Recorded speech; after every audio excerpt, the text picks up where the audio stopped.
नमस्ते आप सभी को। कैसे हैं आप सब? उम्मीद है आप सब अच्छे से होंगे, अपनी पढ़ाई भी अच्छे से कर रहे होंगे।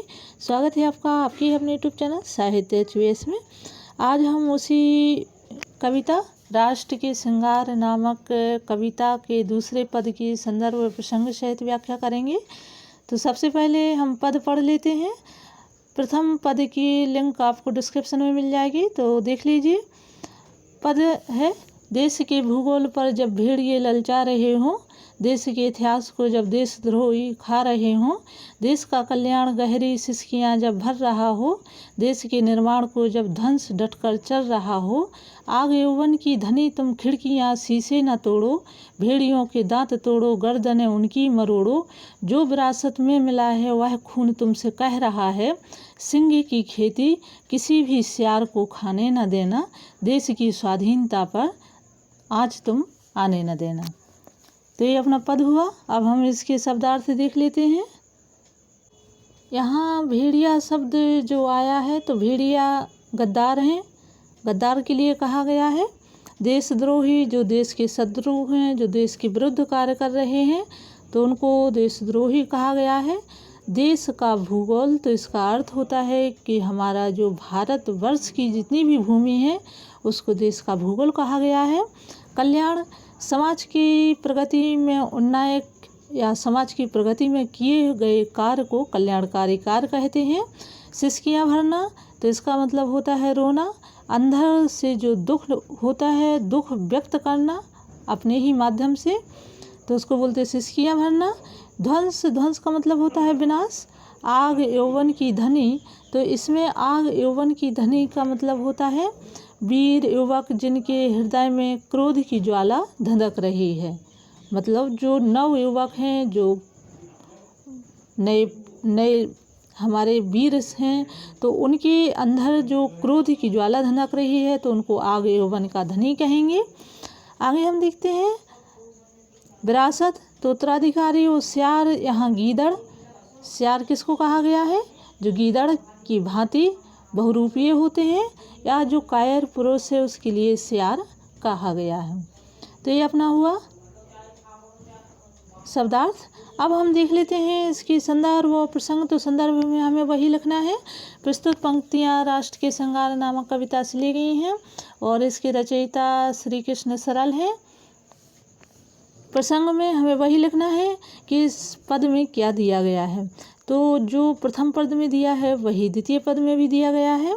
तो प्रसंग में हम देख लेते हैं कि वीर हमारे जो नवयुवक हैं, जो नागरिक हैं, जो बलशाली युवा हैं, उनके लिए इस कविता के माध्यम से आह्वान किया गया है कि अपने देश की रक्षा करें। देश की स्वतंत्रता व स्वाधीनता पर किसी भी प्रकार की आँच नहीं आने देना है।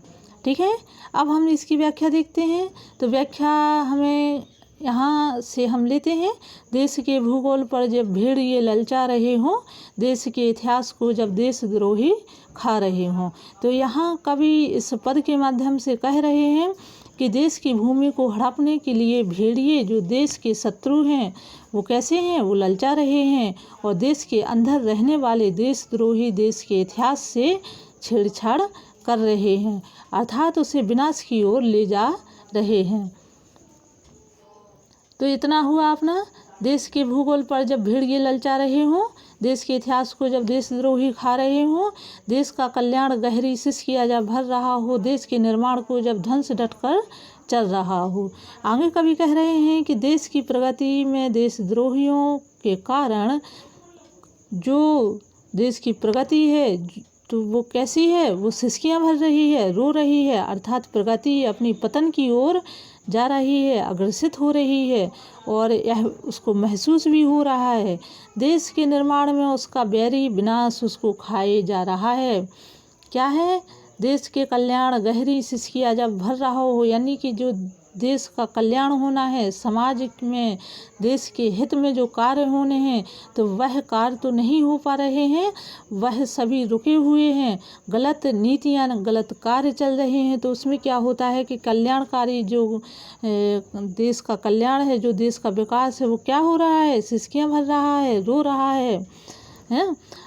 देश के निर्माण को जब ध्वंस डटकर चल रहा हो, देश की जहाँ प्रगति उन्नति होनी है वहाँ उसका निर्माण होना है, उसको बनना है, तो उसका विनाश उसको डट करके चल रहा है, खा रहा है और विकराल रूप बना कर के उसके सामने बैठा है। आगे यौवन की धनी तुम खिड़कियाँ शीशे न तोड़ो, भेड़ियों के दांत तोड़ो, गर्दनें उनकी मरोड़ो। आगे कवि कह रहे हैं कि जो हमारे नवयुवक हैं, जो हमारे वीर हैं, देशवासी हैं, तो उनके जो क्रोध की ज्वाला है, उस क्रोध की ज्वाला से तुम छोटे मोटे काम मत करना।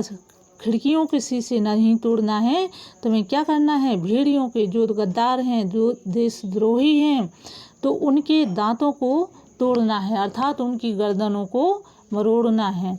कहीं ना कहीं उनका विनाश करना है जो देशद्रोही हैं और देश के गद्दार हैं। आगे कवि कह रहे हैं, जो विरासत में मिला वह खून तुमसे कह रहा है, सिंह की से खेती किसी भी सियार को खाने न देना, देश की स्वाधीनता पर आज तुम आने न देना।